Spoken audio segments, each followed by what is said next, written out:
Let's discuss now with CNN legal analyst Shanlon. Shan, good morning. Always good to talk to you.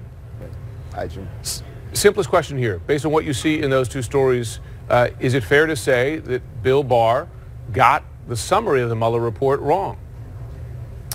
I don't know we can say he got it wrong, but I think we can say with increasing certainty that he was exercising in full his sort of editorial powers on it to characterize it.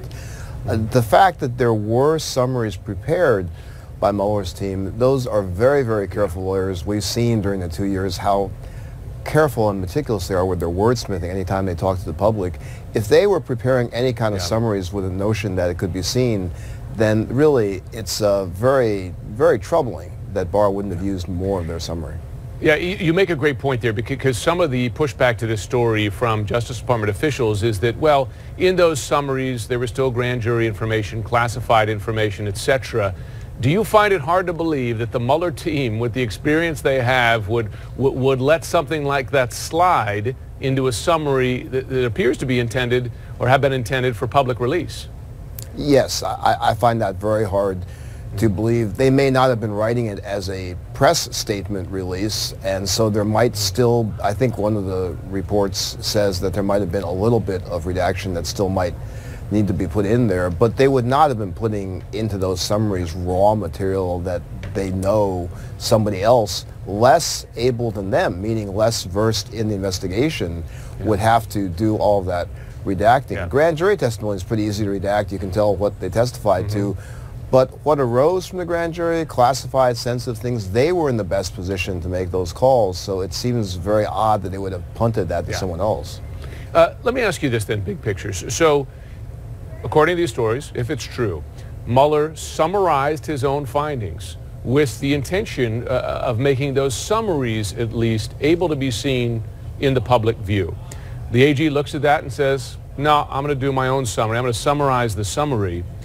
Under the law, did the Attorney General go beyond his powers to do so? Because I thought that the Attorney General, had to exercise caution and oversight, say, listen, I got to protect, make sure there's not damaging information, there's not classified. But if the special counsel already took that out, and then the Attorney General went even further, does that go beyond his powers?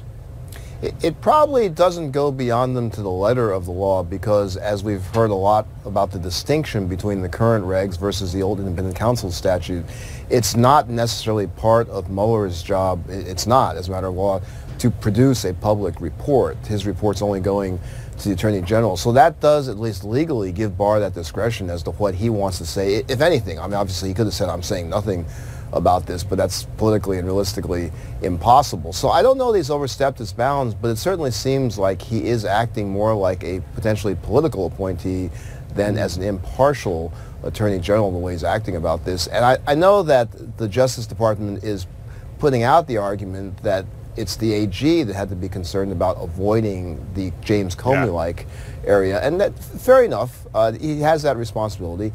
But again, from what we know about Mueller and his team, and from what they've done, they would not have been out there. They're not going to be just putting out damaging information for the heck of it. They're pretty darn careful, I'll tell you that, in dealing with them over the past 2 years. So it's hard to imagine just kind of letting something slip. Shan Wu, thanks very much. Sure thing.